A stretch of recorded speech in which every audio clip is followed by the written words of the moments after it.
డబ్బు, అనారోగ్యం, ఉద్యోగం, వ్యాపారం, అప్పులతో బాధపడుతున్నారా? మీకోసమే launch your future programme.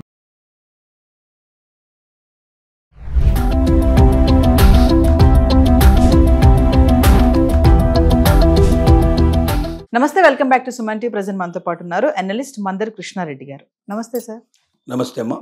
Sir, post office పథకాలు అంటే దాన్ని బట్టి కొంచెం రాబడి బాగుంటుంది, రిటర్న్స్ కూడా బాగానే ఉంటాయని చెప్పి చాలా మంది స్కీమ్స్ లో జాయిన్ అవుతూ ఉంటారు. ఆర్డీ అంటారు కదా, రికరింగ్ డిపాజిట్ అనే పథకం గురించి మాట్లాడుకుంటే వడ్డీపై వడ్డీ కూడా వస్తుంది అని చెప్పేసి అంటున్నారు. ఒక్కసారి వివరాలకు వెళ్తే బేసిక్ గా ప్రజలంతా తెలుసుకోవాల్సింది ఏంటంటే బ్యాంకులకి పోస్ట్ ఆఫీసులకు చాలా వ్యత్యాసం ఉంది. ఎప్పుడు చూసినా పోస్ట్ ఆఫీస్ వడ్డీ కన్నా బ్యాంకు వడ్డీ తక్కువ ఉంటుంది. ఎంతో కొంత డెఫినెట్ గా ఎక్కువ ఉంటుంది పోస్ట్ ఆఫీస్లో తప్ప తక్కువ ఉండదు. కారణం ఏంటంటే పోస్ట్ ఆఫీస్ అనేది సెంట్రల్ గవర్నమెంట్ కింద డైరెక్ట్ గా నడిపేటువంటి సంస్థ. బ్యాంకుల్లో అయితే ఏమవుతుందంటే నేషనలైజ్ బ్యాంకుల్లో కూడా 51% వరకు మాత్రమే గవర్నమెంట్కి సంబంధించిన వాటాలు ఉంటాయి.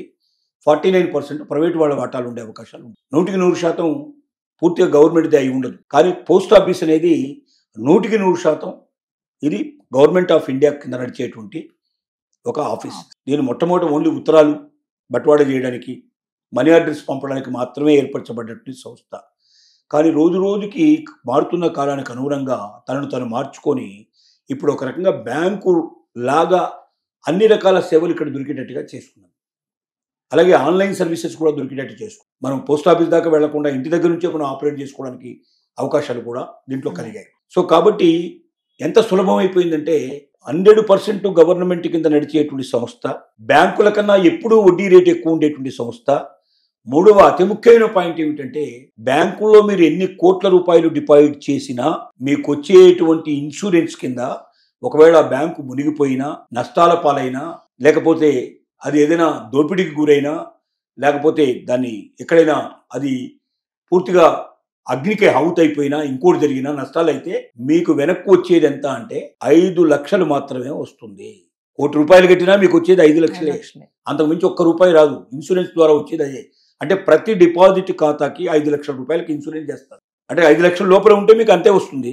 5 లక్షల కన్నా పైన ఉంటే 5 లక్షలు వస్తుంది. కానీ పోస్ట్ ఆఫీసులో కాదు.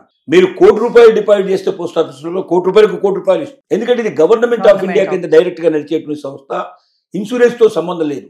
గవర్నమెంటే ఇన్సూర్డ్ కంట్రీ అంటే గవర్నమెంటే 100% దానికి గ్యారెంటీ ఇస్తుంది. కాబట్టి ప్రతి పైసాకి గ్యారెంటీ ఉంది. ఎన్ని లక్షలు ఉన్నా, ఎన్ని కోట్లున్నా నిర్భయంగా, నిశ్చయంగా మనం ఉండడానికి అవకాశం ఉంటుంది. కాబట్టి పోస్ట్ ఆఫీస్కి బ్యాంకుకి ఇంత డిఫరెన్స్ ఉంది. కాబట్టి ఎవరైనా సరే మీ డబ్బు సురక్షితంగా ఉండాలన్నా, తొందరగా ఎదగాలన్నా, వడ్డీ మీద వడ్డీ వచ్చి చక్రవడ్డీతో సహా మీకు డబ్బులు రావాలన్నా, మీ డబ్బు బాగా పెరగాలన్నా కూడా పోస్ట్ ఆఫీస్కు మించినటువంటి అవకాశం మరొకటి లేదు.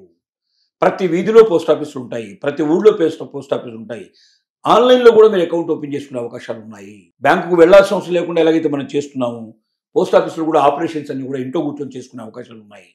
కాబట్టి ఏమాత్రం కూడా ఆలోచన విధానం ఉన్నవాళ్ళు 1కి 10 సార్లు ఆలోచించి పోస్ట్ ఆఫీసును ప్రోత్సహించడం వల్ల మరొక లాభం కూడా ఉంది. బ్యాంకుల లోపల వేసేటువంటి డబ్బు 100% ప్రజలకు దాని బెనిఫిట్స్ మనకు రావు. కానీ పోస్ట్ ఆఫీసులో వేసేటువంటి డబ్బు వల్ల వచ్చే బెనిఫిట్స్ అన్ని మనకు వస్తాయి. కానీ మనం అక్కడ ఏదైతే పొదుపు చేస్తున్నామో ఆ డబ్బంతా కూడా ప్రభుత్వ పథకాల్లో, ప్రభుత్వ బాండ్స్లో, ప్రజలకు కావాల్సినటువంటి సేవలు అందించడంలో కావాల్సిన వాటిలో పెట్టుబడులు పెడతాం. తద్వారా ఏమవుతుందంటే ప్రభుత్వం మనకు గ్యారంటీ ఇస్తుంది. కాబట్టి వాళ్ళు ఎక్కడ పెట్టుబడి పెట్టినా దానివల్ల లాభం వచ్చినా నష్టం వచ్చినా మనకు సంబంధం లేదు. కానీ ప్రజలకు ఉపయోగపడేటువంటి సేవల లోపల అది ఉపయోగపడుతుంది. కాబట్టి తద్వారా రిటర్న్గా మళ్ళీ మనకంటే నేను కట్టింది నాకే రాకపోయినా భారతీయులకు ఎవరికో ఒకరికి దానివల్ల ఎంతో కొంత బెనిఫిట్ వచ్చే అవకాశాలు ఉంటాయి. ఇన్ని ప్రయోజనాలు ఉండేటువంటి దాంట్లో ఇప్పుడు మనం పోస్ట్ ఆఫీస్ రికరింగ్ డిపాజిట్ అనేటువంటి ఒక స్కీమ్ గురించి మనం ఆలోచిద్దాం. పోస్ట్ ఆఫీస్ రికరింగ్ డిపాజిట్ స్కీమ్లో ఏమవుతుందంటే మీ చేతిలో ఎంత డబ్బు ఉంటే అంత మీరు కట్టేందుకు అవకాశం ఇస్తుంది. 5 ఏళ్ల దాకా మీరు పొదుపు చేసుకుంటూ వెళ్ళొచ్చు. అంటే ఎంతైతే మొత్తంలో మీరు చేస్తారో అదే మొత్తాన్ని కంటిన్యూ చేస్తూ ఉండాలి. 15,000 సపోజ్ వేశారనుకుందాం, ప్రతి నెల మీరు పే చేసుకుంటూ పోతున్నారు.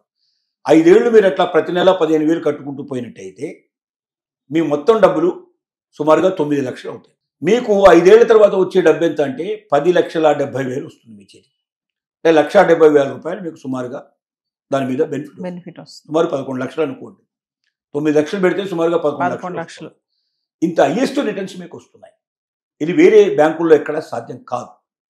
కాబట్టి సామాన్యులందరూ కూడా, మధ్యతరగతి వాళ్ళంతా కూడా ఎక్కువగా ఆలోచించాల్సిందంటే 15,000 పెట్టమని కాదు, మీరు ఎంతైనా పెట్టుకోవచ్చు, దీనికి లిమిటేషన్ ఏం లేదు. ఇంకొకటి ఏంటంటే దీంట్లో ఇన్కమ్ ట్యాక్స్ బెనిఫిట్స్ ఉన్నాయి, ఇన్కమ్ ట్యాక్స్ ఎగ్జామ్షన్స్ కొంచెం వస్తాయి. దీంట్లో కొంత భాగం మనం ట్యాక్స్ కట్టాల్సిన అవసరం లేకుండా ఎగ్జామ్షన్ అయ్యే అవకాశం మనకు ఉంది. అంటే ఒకవైపున మనకి ఇన్కమ్ ట్యాక్స్ రాయితీలు వస్తున్నాయి, రెండోది ఏమవుతుందంటే మనకు 100% మన మనీకి గ్యారంటీ ఉంది, మూడోది మన వడ్డీ మీద మళ్ళీ వడ్డీ వస్తుంది, వడ్డీ మీద చక్ర వడ్డీ. అంటే ఒక సంవత్సరానికి మీరు సుమారు కొంత డబ్బు కట్టుకుంటూ పోయారు, ఒక సంవత్సరానికి సపోజ్ 15,000 నెల కన్నప్పుడు మీకు 1,80,000 రూపాయలు మీరు కట్టారనుకున్నాం. ఈ 1,80,000 మీద 6.7% చొప్పున మీకు దాని మీద మళ్ళీ వడ్డీ వేస్తే, ఆ వడ్డీ మీద నెక్స్ట్ ఇయర్కి వచ్చేసరికి అది ఇప్పుడు 1,80,000 ప్లస్ వడ్డీ కలిపి ఎంతైతే వస్తుందో ఆ వడ్డీ మీద, ఆ మొత్తం మీద మళ్ళీ వడ్డీ వస్తుంది. అంటే వడ్డీ మీద కూడా వడ్డీ వస్తుంది. ఇలా 4 ఏళ్ల పాటు కంటిన్యూస్గా దాని మీద వడ్డీ వచ్చే అవకాశాలు ఉన్నాయి. వడ్డీ మీద వడ్డీ వస్తూ ఉంటుంది కాబట్టి అది కూడా చేరిస్తే మీకు సుమారుగా 7.2 దాకా ఇంకో 0.5% నుంచి 1% మధ్యలో పెరిగే అవకాశం. తద్వారా మొత్తంగా కలుపుకుంటే పెద్ద మొత్తంలో మనకు డబ్బు వస్తుంది. ఈ పెద్ద మొత్తంలో డబ్బులు కావాలన్నా, మన డబ్బుకు 100% భద్రత ఉండాలన్నా, మనం ఈ డబ్బు ప్రభుత్వానికి ఉపయోగపడి తద్వారా ప్రజలకు మేలు జరగాలన్నా ఈజీ ఆపరేషన్తో మనం చేసుకునే అవకాశం ఉంది. ఇన్ని రకాలైనటువంటి మంచి గుణాలు ఉన్నటువంటి సుగుణమైన పరిస్థితిలో ఉన్నటువంటి పోస్ట్ ఆఫీసుల్ని మనం ఎంకరేజ్ చేయడం వల్ల ముందుగా పోస్ట్ ఆఫీసులు బతుకుతాయి. పోస్ట్ ఆఫీసులు బతకడం వల్ల ఏంటంటే లక్షల మంది ఉద్యోగులు పనిచేస్తున్నారు దాంట్లో. వీళ్ళంతా నిరుద్యోగులుగా కాకుండా ఉద్యోగస్తులుగానే మిగిలిపోతారు. అది ఒక గొప్ప అవకాశం. రెండోది మనకు లాభం చేకూరుస్తుంది, మనం నష్టపోతూ కాదు. మనం బ్యాంకుల కన్నా ఎక్కువగా ఇక్కడ లాభపడే అవకాశాలు ఉన్నాయి. ఎక్కువ వడ్డీ వస్తుంది, వడ్డీ మీద వడ్డీ చక్రవడ్డీ వస్తుంది. రెండోది ఏంటంటే దీని లోపల 5 లక్షలు కాకుండా ఎంత డబ్బు పెడతాం అంత డబ్బు మనకు రేపు పొద్దున ఏదైనా అది విపత్తుల్లో పడ్డా, అది ప్రాబ్లంలో పడ్డా మనకే ఇబ్బంది లేకుండా మన డబ్బు మనకు సేఫ్గా మన ఇంటికి వచ్చే అవకాశం ఉంది. మనం ఇంట్లో కూర్చొని ఆపరేట్ చేసుకునే అవకాశాలు ఉన్నాయి.